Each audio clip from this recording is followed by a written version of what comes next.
Thank you. So item 6.1 is a presentation from the Newport Mooring Association. And the Newport Mooring Association, or referred to as the NMA, will provide the Harbor Commission with a presentation on its role, activities, and priorities in support of the city's mooring permittees and the broader harbor community. The NMA is a non-profit organization that represents the interests of mooring permit holders within Newport Harbor and serves as a liaison between permittees and the city. The presentation will include an overview of the association's history, current initiatives, and ongoing efforts to promote responsible harbor use, enhance communication with stakeholders, and support the city's management of the mooring program. The purpose of this presentation is to familiarize the Commission with the NMA's work, encourage dialogue on shared goals, and identify opportunities for collaboration. I know there is a staff report. Mr. Harbor Master, if you'd like to discuss any of the history or anything like that, or we can go right into the presentation. Very good. Let it roll.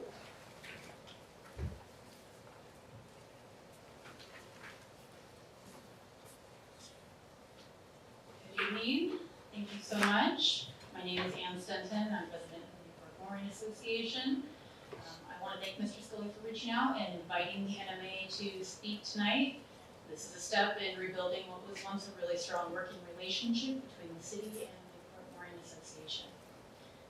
In your email, you indicated that the goal of the presentation would be to open a constructive dialogue between the Harbor Commission and the NMA, and to better understand the association's current direction, priorities, and areas of concern.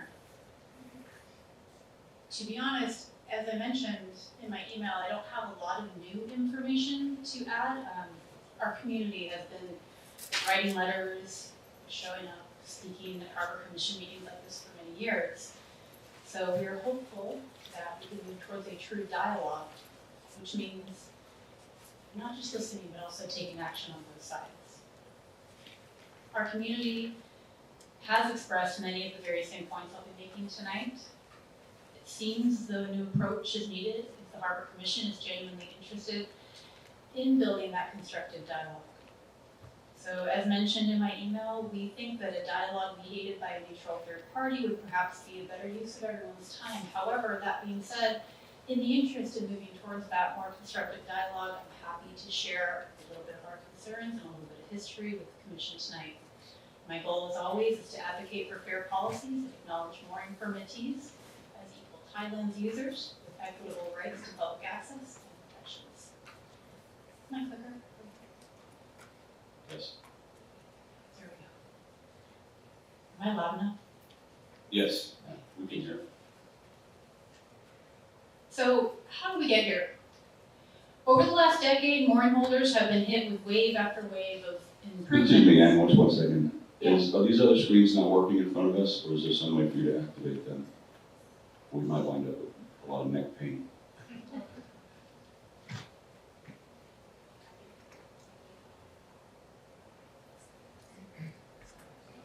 Well, we can use the paper copies too within the package.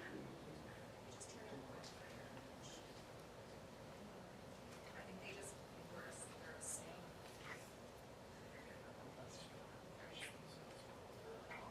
There you go.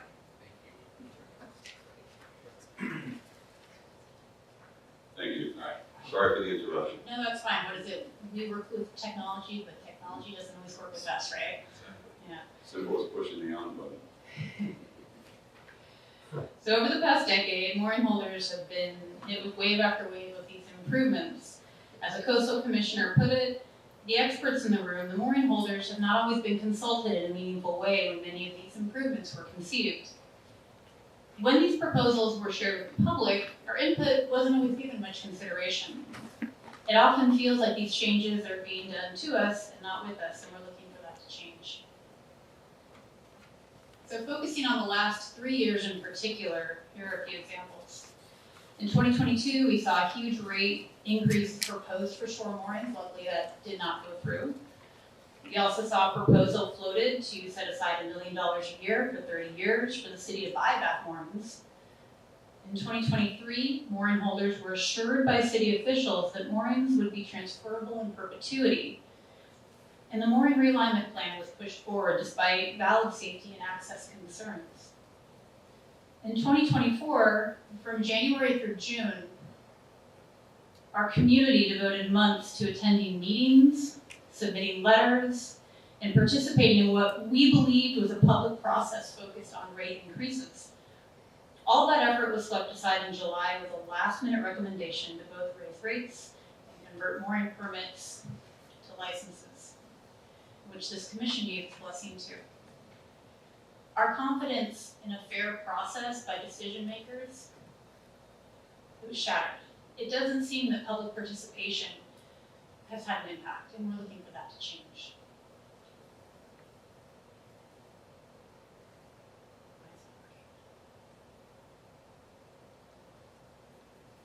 So the California Constitution and the public trust doctrine require openness, fairness, and public participation, but we have some concerns. We've had some broken promises where the commission and the city employees have not always followed through on promises or declared intentions.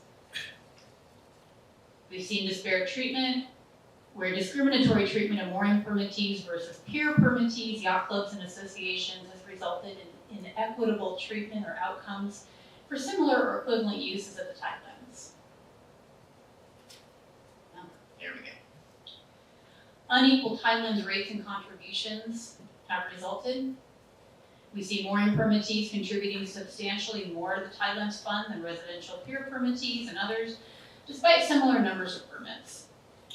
Mooring permittees face drastically increasing rates compared to peer permittees. And finally, we're really concerned by a lack of transparency and meaningful community inclusion. Public engagement appears to be a practice of political tokenism rather than actual partnership or stakeholder inclusion, and we're looking for that to change. Public engagement must be more than a box to check, it's gotta be real.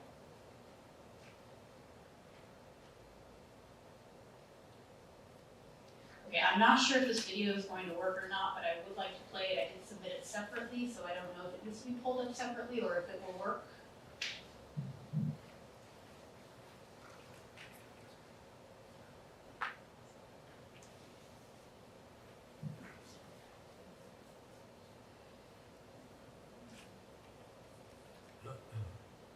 To or references all existing mooring permits in existence prior to the passage of this ordinance, in case it does, will remain transferable.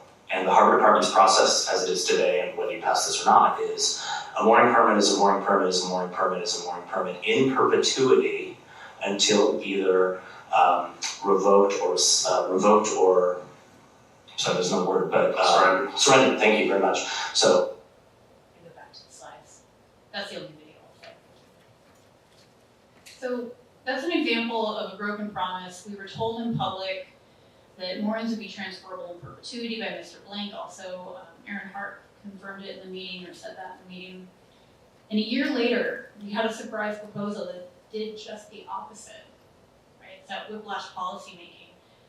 How are we supposed to trust that the grandfathered rates would have actually been implemented or kept when we see this back and forth, right? It's very confusing and stressful.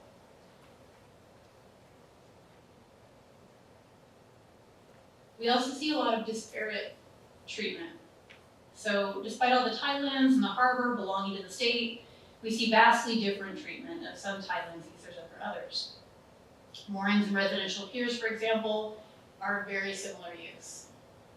They both provide coastal access, they both pay tidelands fees, they're both self-installed, they're self-maintained, and they don't cost the city anything. And they're both transferable. Obviously, we're all aware the rates, though, are very different. We also see the treatment as being very different. For a residential pier, homeowners of piers can rent them out for profit.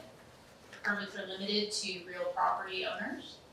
There's no tidelands fee assessed for the boat, the water they float on, or the tidelands over which they float. Insurance and registration, proof of that is not required. Dye tabs are not required, and they're not required to prove that they are safe, seaworthy, and operable. On the same tidelands owned by the state of California, mooring permits are boats on mooring permits have very different treatment. We see the city can sublet to the public when vacant, and we don't keep any of that profit despite it being our own tackle. It's a public benefit that we provide. All sublet revenues do go to the Tidelands Fund for public benefit. We pay very high transfer fees, 75% of a year's payment. Permits are available to anyone, non-residents, boaters on a budget.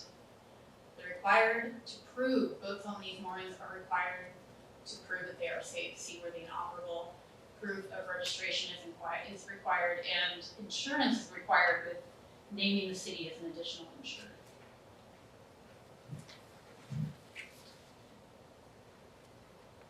City data also shows that mooring holders pay more into the Tidelands Fund than residential and commercial piers. Mooring holders actually pay more per square foot than residential pier permittees, even more than the state land's benchmark rate. You know, as we've heard from the Lieutenant Governor, the city has really wide discretion over what it charges for use of the Tidelands, but that discretion we don't feel has been fairly applied. The discrimination that we're experiencing needs to be resolved before any other changes are made to the current permit system. In summary, the current mooring permit system basically works. We already pay more than the Tidelands fees than comparable self-maintained moorings in nearby harbors. This system funds the Tidelands, it's self-sufficient, and it keeps the harbor accessible. We need to work on fixing the discrimination in the rates and the treatment, but the system itself can be saved. The proposed license system would destroy affordability and stability for working class families like mine that rely on the mooring permits for coastal access.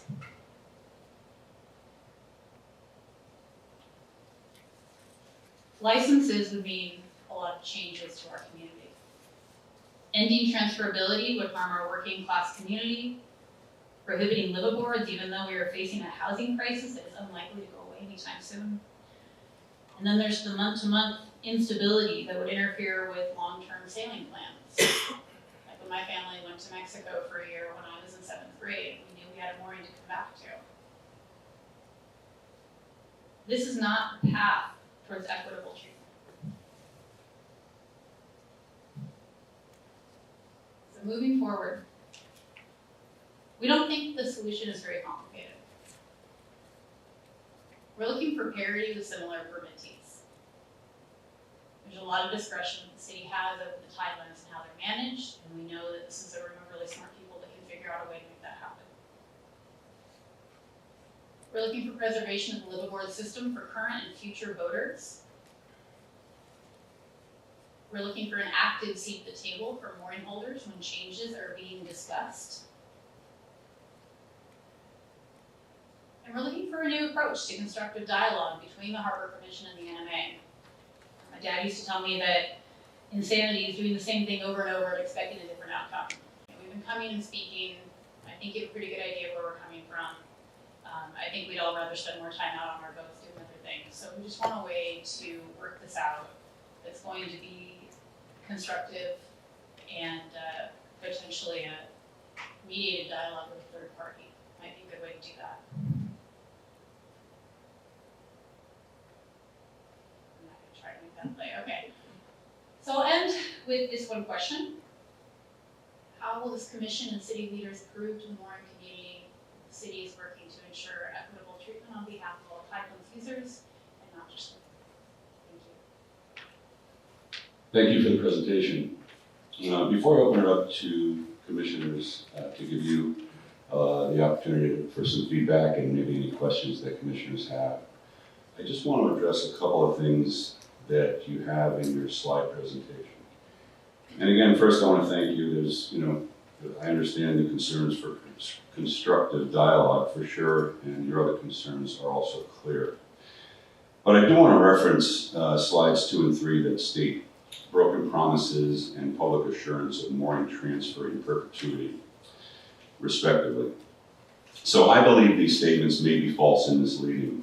Additionally, the video is a subsection of a city council meeting that may be taken out of context and may also be misleading. A mooring permit, as stated in the mooring permit agreement signed by mooring permittees and is set forth in Title 17, is essentially a temporary right to moor a vessel over public tidelands held in trust by the city of Newport Beach for the state of California. However, practice has been to renew these permits annually as they become due and allow for transferability. This hasn't changed on the mooring permits that exist today. Additionally, in the video, Harbor Master Blank was referring to whether the new city license program would affect the transferability of the existing mooring permits. And the answer was that the city license program would have no effect on the existing mooring permits or their transferability. Clearly, no promise, and a promise as defined by Webster is a declaration of intent, was made or could be made that the transferability of mooring permits would not be changed in the future. This is also supported by the recent State Lands Commission letter to the city that the transfer may be in violation of the California State Constitution. So I just wanted to make those brief clarifications before I open it up to the commissioners, and I'll start with Commissioner Miller. I was hoping to get one clarification. You did great research, and thank you. I learned a lot from just reading the initial presentation, and the way you gave it to us was terrific. And one of the things you brought up was the disparity in treatment between residential pier holders and what the mooring fields look like. And you might not know the answer, and maybe we don't. Isn't piers that are attached to homes titled as part of the property? It's separate from that. I've They heard. are on public tidelands. It's a really Now they're good question. over public tidelands, but the owner of the pier, unlike the owner of the mooring, is different. I'm just wondering what your opinion is on the clarification of that. Because when I started looking into it, I know when you transfer title, let's say you live on Leo Island and you have a dock that goes with that, it's part of the title of the home on a transfer. So they when are you purchase a transferred. home, when you purchase a home, the home comes with that dock part of the pier. I was just curious about how when you looked into it and started peeling back the onion, because you also did a lot of great research, and I read, hey, it's unfair on that side. I'm just trying to draw where you're coming from to say that the residential homeowner or pier owner is in the same vein that somebody that is has a mooring permit over those two things, and you view them the same. And I'm just trying, maybe you could draw that comparison about how it's the same thing. That's a really good question, and I appreciate that, and that would be something that I think might take more time than we have for tonight to really get into, and I don't want to give you the wrong answer. So again, this is another example where having that mediated dialogue and really digging into that would be a really good thing to do. Yeah. Thank you. Great, thank you. I just want to get a little clarification on that. Chip back. Thank you. Commissioner Yon, do you have any comments or questions at this time? I have none. Thank you. Vice Chair? Thank you for your presentation, I appreciate it. I want to just comment on the transparency, lack of transparency. I get the sense from tonight and other meetings that you think there's a lot of backroom deals going on, and there's just not. It's all been publicly noticed, and public meetings and public workshops. So I don't know what the NMA thinks as far as the lack of transparency, but in my eyes, you guys have been in the know about everything. There has been meetings here where there has been items relative to the moorings and not one NMA member shows up. So that's curious to us as well. So you may want to reconsider that.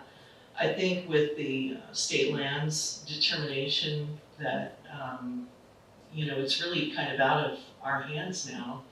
The city has some work to do to make some adjustments, but they've chimed in. So, it's our responsibility as harbor commissioners to do what's best for the harbor.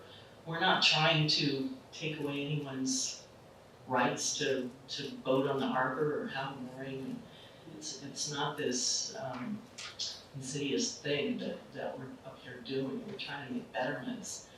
The sense that I get also is that every time we try to bring something forward, such as a pilot program for mooring realignment, it doesn't get a positive, it gets no positivity from the NMA. Everything we try to do is met with negativity.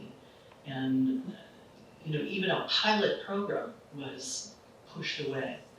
I don't know what. Respond to a couple of those, or Excuse me? can I respond to a couple of those? I don't know. Yeah, it's not a Q&A. so Oh, okay. I prefer Then that's if you- fine. I'll go I ahead prefer if and, you let the vice chair finish her statement Yeah, first. Go right ahead. We can ask Yeah, questions. we can ask questions. Okay. Vice So Chair. just to be clear, you can ask questions, but I'm not responding at this No, time. you can respond to questions. Oh, We're okay. asking, love you to. No, I lost my train of thought. What was I saying? Anything more in the language? Yeah, so it just, you say to us that you want a collaborative approach, but having sat on this commission for several years now and heard many items involving moorings, it doesn't feel that way to me. So I don't know how to make that change. Your suggestions for, how to fix things, I think that's a good start, but somehow there needs to be, not everything we come up with is bad. Yet, I think that's what we hear. So I'll leave it at that. Thank you. Commissioner Storchek, Am I allowed to respond, or is that, no? I don't think there are any questions. No comment. Commissioner Williams? Yeah, I'm having a hard time with this. I want to respond as a civilian, not as a harbor commissioner. How do I go about doing that? Look, like I've been on this harbor commission 5 years. I will continue to reiterate that I feel like the leadership of the NMA has done a disservice to the folks that are paying whatever dues they're paying to the NMA. I missed the slide on how folks are getting 30, 40, 50 grand for the moorings. Do you have that in here? Am I allowed to respond? Sure. Or that's something that I think we could really sit down and have a dialogue. Why sit down? We all know it, right? Like, why do we And need to that's do a not macro meeting? That's not a fair, I don't feel that that's a fair representation of what's actually like, happening. All that was fluff. Like, if you would have led with, hey, we were asleep at the wheel. We had folks selling moorings for a tremendous amount of money that we all know is a problem, and we're all going to work together to fix it. That Go I would. ahead and take a seat. I'm sorry. I'm The sorry. tone is Please don't not interrupt me. disrespectful as Please I don't know. interrupt me. I let you talk. Yeah, I know. If you would have led with, that's our problem as the NMA, I would have had respect for the presentation. But we sat here through 10 slides of nothingness to come back to like, this is the piece that nobody wants to talk about. Alright, I'm just gonna grab You know what, my Dan, voice just sit and down. Point of order, his comments should be to the chair and Okay, through the chair. First off, Please, you're point of not order. in a position to speak. Very Like- disrespectful. Ms. Stenton, I please, just wanna make sure I please get everything continue since if I'm you not like. allowed to respond. Yeah, that's, No, and just. You were asked a question. If you'd like to answer, you may. If not, that's okay. This is not, I have no further comments. yes, I bet. That's cute. Thank you, Commissioner Williams. Secretary Scully? Well, and thank you for coming here this evening and giving us your presentation.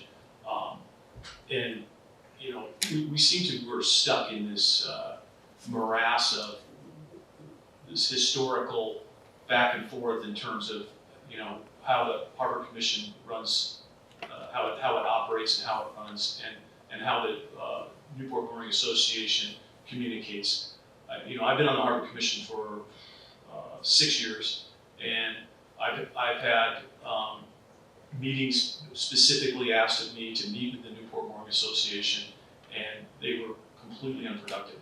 Personally, I'm glad you're the president of the Newport Mooring Association, because I think you can have a dialogue. I think you can talk, and you can articulate what your position is. And, as a Harbor Commission, I'm fully prepared and willing to sit down with you and talk through those issues. But there's, we're kind of on opposite ends of the spectrum when it comes to the requirements of the responsibilities that we have as it relates to appraisals and as it relates to pricing, as it relates to the tideland funds. And all of this stuff is not apples to apples to apples. I mean, a commercial marina is not the same as an individual mooring permit. And we can call that discrimination, but, and by the way, I've said this before many times in NMA meetings, I hate that word. It's not meant for moorings and pricing of moorings. It's meant for a horrible situation that is that has and could go on. And I was really looking for this meeting to be not so much of looking back and saying what's wrong, as it is about how do we move forward today. And you know, I was in business for a lot of years, and I had people come to me and say, I need a third party to mediate our relationships. Those don't work. There's absolutely don't work, in my opinion. Two intelligent people, 5 intelligent people can sit in a room and articulate their positions, and maybe we agree to disagree, but we can understand it. And I would also like to say, you know, and I think you have, I think the NMA has, pay attention to our objectives. This stuff has been in the process for years in terms of our objectives,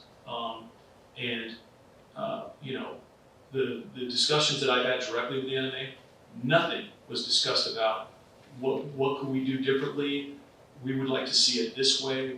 You know, it was, quite honestly, it was, you know, more personal insults than it was any type of content. And I don't want to have that again moving forward. And this is not a bashing. I'm just articulating what the situation was like at the time.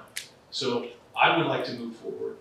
You know, the moorings in our harbor are a big deal for this harbor commission. We want it, you know, we want to make it better.